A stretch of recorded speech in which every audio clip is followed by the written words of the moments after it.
नमस्कार, स्वागत है आपका मेरे YouTube channel Vishu D career के अंदर। मैं अंशुल तिवारी, नीट काउंसलर। आज एक बड़े बदलाव के साथ में काउंसलिंग के ऊपर चर्चा करेंगे कि काउंसलिंग को लेकर के क्या बड़ा बदलाव जो है गवर्नमेंट करने जा रही है। एमसीसी काउंसलिंग एक ही पोर्टल के ऊपर कराने के लिए पूरी तरीके से तैयार है। सारे डीएमईज को, जितने भी स्टेट के जो काउंसलिंग अथॉरिटीज है, उनको अपनी तरफ से यानी कि उन्होंने पूरा प्रोस्पेक्टर बना करके भेज दिया है कि किस तरीके से ऑल इंडिया कोटा ही पूरी काउंसलिंग को कंप्लीट करेगा। देखना अब यह है कि किस तरीके से काउंसलिंग को प्रोसीड किया जाएगा, स्टूडेंट को क्या यानी कि कमियां वहां पे महसूस हो सकती हैं, किन गलतियों से उनको स्टूडेंट्स को जो है काउंसलिंग के समय पे बचना है। इन्हीं सभी चीजों के साथ में हम ये वीडियो लेकर के आए हैं, जिससे स्टूडेंट को काउंसलिंग के समय किन चीजों से बचना है और क्या उन्हें प्रोसीजर को फॉलो करना है। ऑल इंडिया कोटे के लिए एक ही काउंसलिंग पोर्टल इन्होंने तैयार कर लिया है। लास्ट ईयर से इसके ऊपर चर्चा चल रही है,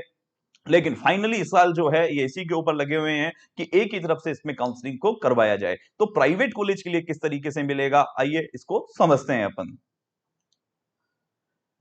ये कहें कि काउंसलिंग को आसान बनाने के लिए या पहले पता चलेगा कि सेंट्रल व स्टेट में कौन सा कॉलेज मिलेगा, क्योंकि जिस तरीके से काउंसलिंग का प्रकार था कि ऑल इंडिया कोटा अपने राउंड्स को पहले करवाता था और पैरेलली अपने स्टेट की काउंसलिंग चालू हो चुकी होती थी, उसमें काफी बच्चों को यह परेशानी का सामना करना पड़ता था कि उन्हें हर स्टेट में, जैसे प्राइवेट कॉलेज के लिए अगर जाना है तो अलग अलग स्टेट के अंदर सामना करना पड़ता था, और उसी वजह से कई जगह पे उनके सिक्योरिटी अमाउंट जो जमा होता था वो भी फोरफिटेड हो चुका होता था। जैसे एग्जाम्पल के तौर पे अगर कोई बच्चा यूपी में काउंसलिंग के लिए जाना चाहता है प्राइवेट कॉलेज के लिए, तो वहां उसे 2 लाख रुपए जमा करवाने पड़ते हैं, और सेम एज राजस्थान के लिए अगर वो जाना चाहता है तो उसे 1 लाख रुपए जमा करवाने पड़ते थे। और अगर उन्हें दोनों तरफ से कोई अलॉटमेंट आ जाता है, क्योंकि यूपी में ये रूल है कि राउंड वन में अगर किसी बच्चे को कॉलेज मिल गया तो उसने अगर उसे ज्वाइन नहीं किया तो 2 लाख रुपए के लिए उसे फॉरफिटेड हो चुका होगा। इसी तरीके से इस काउंसलिंग को इजी करने के लिए, लेकिन इसमें काफी प्रभाव देखने को मिलेगा। काउंसलिंग इजी तो हुई है, लेकिन आपको पूरा प्रेडिक्शन एनालाइजेशन करना होगा आपकी चॉइस फिलिंग को लेकर के, आपकी काउंसलिंग को लेकर के।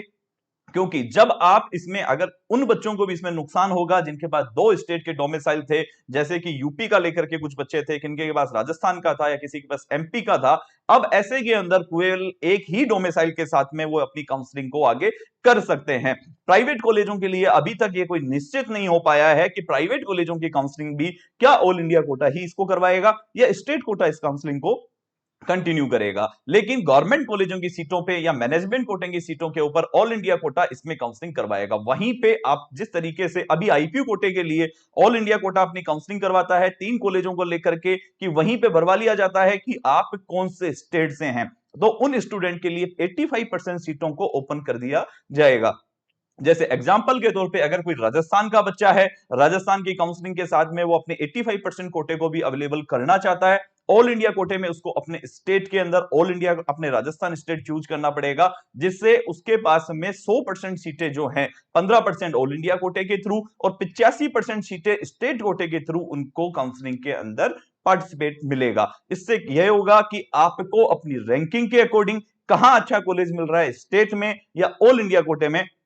एक ही बार में काउंसलिंग में इसमें समझ में आ जाएगा। तो ध्यान ये रखना है सभी स्टूडेंट्स को, मैं यही कहूंगा कि अपनी चॉइस फिलिंग के ऊपर, अपनी प्रेडिक्शंस एनालाइजेशंस में एक एक कॉलेज का बहुत ही इसमें बारीकी से आपको अध्ययन करके अपनी